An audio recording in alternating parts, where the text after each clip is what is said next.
Hi friends, எல்லாரும் எப்படி இருக்கீங்க? ஸோ தேடலின் பதிவில் இன்னைக்கு நம்ம பிளான் பார்த்தீங்கன்னா தென்பாலை சிவன் கோயில் ஏரியா வந்து ரீச் பண்ணிட்டோம். ஸோ அங்கே ஒரு குளம் இருந்துச்சு, அதில் கால் கழுவிட்டு நம்ம கோயிலில் போய் சாமி தரிசனம் பண்ண போகலாம். இதோட லொக்கேஷன் வந்து பார்த்தீங்கன்னா டிஸ்கிரிப்ஷனில் பின் பண்ணியிருக்கோம், பார்த்துக்கங்க. ஸோ கோயில் என்ட்ரன்ஸ் வந்து இது ஒரு என்ட்ரன்ஸு, இன்னொரு பாதை வந்து அந்த பக்கம் இருக்கு. இது பார்த்தீங்கன்னா பாறைக்கு மேலே வந்து ஏறி போகிற மாதிரி இருக்கும். இது வந்து சிமெண்ட் படிக்கட்டு தான், சைடில் வந்து ஹேண்ட் ட்ரெயின் வந்து போட்டிருக்காங்க, அதை பிடிச்சி மேலே ஏறி போகலாம்.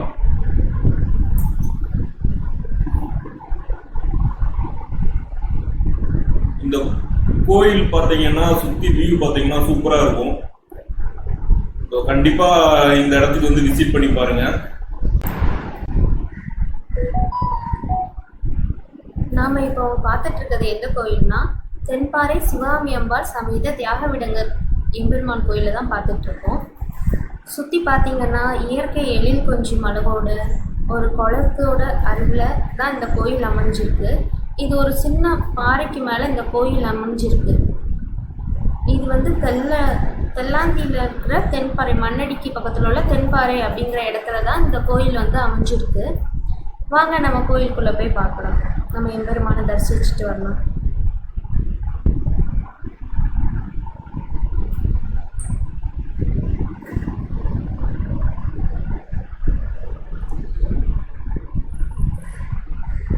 இந்த குளத்தில் இது தண்ணி எடுக்கிறதுக்காக வச்சுருப்பாங்கன்னு நினைக்கிறேன். வாங்க உள்ள எம்பெருமானை போய் பார்க்கலாம். உள்ள நம்ம அம்பாள் சிவாமி அம்பாளுக்கு தனி சன்னதி அமைச்சிருக்காங்க. சிவாமி அம்பாள் சன்னதி வந்து மேற்கு பார்த்து நின்ற குளத்தில் அம்பாள் நமக்கு காட்சி தர்றா. இப்போ நம்ம பிரகாரத்தில் பார்த்தோன்னா நவகிரகங்கள், ஐயப்பர், சொர்ண பைரவர், அப்புறம் வலம்புரி விநாயகர், தட்சிணாமூர்த்தி, அப்புறம் ஸ்ரீ வள்ளி தேவசேனா சமேத சுப்பிரமணிய சுவாமிகள்லாம் எழுந்திருக்காங்க, சண்டிகேஸ்வர பெருமான், இவங்க எல்லாமே நமக்கு பிரகாரத்தில் காட்சி தந்துட்டு இருக்காங்க. இது நம்மளோட இன்னொரு வாசல். இந்த வாசல் தான் மெயின் வாசல், நம்ம எம்பெருமானை பார்க்க போகிற மெயின் வாசல். இதில் வந்து பலிபீடமும் நந்தி எம்பெருமானும் அமைஞ்சிருக்காங்க. இந்த பலிபீடத்தை பார்த்தீங்கன்னா அதில் வந்து 13ஆம் நூற்றாண்டுக்குள்ளே ஒரு கல்வெட்டு வந்து அமைஞ்சிருக்கு இந்த பலிபீடத்தை. ஸோ இதுலேருந்து நம்ம பார்க்க போகிறது என்னென்னா 12 to 13ஆம் நூற்றாண்டில் தான் இந்த கோயில் வந்து இருந்திருக்கும் அப்படிங்கிற மாதிரி சொல்கிறாங்க. அந்த பலிபீடத்தில் வந்து என்னென்னா ஒரு கல்வெட்டு இருக்குது. அந்த கல்வெட்டு வந்து வடபறை குன்றன் விடங்கனால் பரிசளிக்கப்பட்டதாட்டு கூறப்படுது. ஸோ விஜயநகர நாயக்கரிடம் வந்தும் பங்களிப்பு வந்து இந்த கோயில் பெற்றதாட்டும் நம்பப்படுது. அது மட்டும் இல்லாமல் 12-14ஆம் நூற்றாண்டு பாண்டியர் காலத்தை சேர்ந்ததுன்னு நம்பப்படுது. இப்போ நம்ம பிரகாரத்தை சுற்றி வந்துட்டுருக்கோம். இப்போ உள் பிரகாரத்தில் தான் நமக்கு வலம்புரி விநாயகர், சுப்பிரமணிய சுவாமிகள் எல்லாமே இருக்காங்க. இந்த கோயிலோட புராண கதைகள் படி பார்த்தோன்னா இங்கே ஒரு சித்த யோகி வந்து தவம் இருந்ததாட்டும், தென்பறையை நோக்கி தவம் இருந்ததாட்டும், அவரோட தவத்தில் மகிழ்ந்த சிவபெருமான் காட்சி தந்ததாட்டும் சொல்கிறாங்க. அந்த சிவபெருமான் காட்சி தந்ததா சொல்லும்போது என்ன ஆகுதுன்னா, அந்த சித்த யோகி வந்து என்ன வரம் கேட்குறாருன்னா, சிவபெருமானே நீங்கள் இந்த தென்பாறையில் அமர்ந்து எங்கள் எல்லாருக்கும் அருள்பாலிக்கணும் அப்படின்னு வேணுனாலும். ஸோ அதனால் அவர் வந்து சிவனின் ஆசைகளை பெற்ற பிறகு இங்கே வரக்கூடிய பக்தர்களை ஆசீர்வதிக்கிறதுக்காண்டி இங்கே தியாக விதங்கராக தங்கி பக்தர்களை இன்னும் ஆசீர்வதிச்சுட்டு இருக்காருன்னு நம்பப்படுது.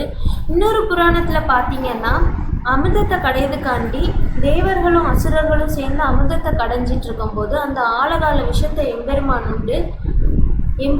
உண்டு தொண்டையில் இது பண்ணிட்டு பிடிச்சிட்டு இருந்ததுனால அந்த தியாகத்தை அவர் செஞ்சு மக்களையும் தேவர்களையும் அசுரர்களையும் காத்ததுனால தியாகவிடங்கர் அப்படிங்கிற பேர் வந்ததாட்டும் சொல்லப்படுறாங்க.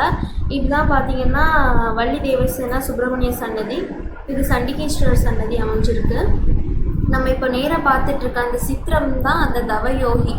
அந்த தவம் செஞ்சு நமக்கு இந்த தியாகவிடங்கர் எம்பெருமான் நோக்கி தவம் செஞ்ச யோகின்னு சொல்லிட்டு சொன்னேன்ல, அந்த யோகியோட சித்திரம் தான் இது. இப்போ நம்ம சுற்றி வரும்போது பார்த்தோன்னா சண்டிகேஸ்வரர் பெருமான் சன்னதியும் இருக்கும் இந்த கோயிலில். இது வந்து ஒரு நல்ல ஒரு பழைய காலத்து உள்ள நல்ல ஒரு கோயில்.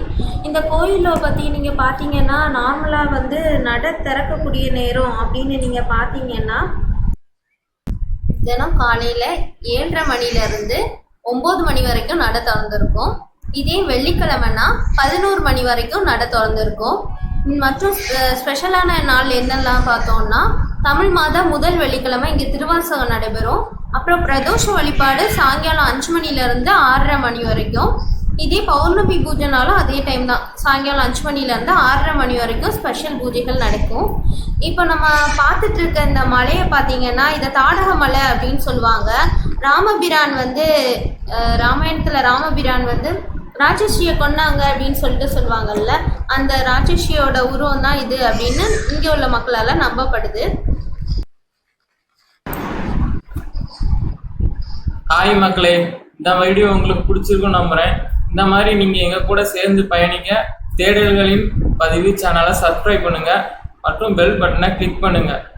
உங்கள் ஆதரவு எங்களுக்கு ரொம்ப தேவை. மீண்டும் ஒரு நல்ல வீடியோவில் சந்திப்போம். வணக்கம்.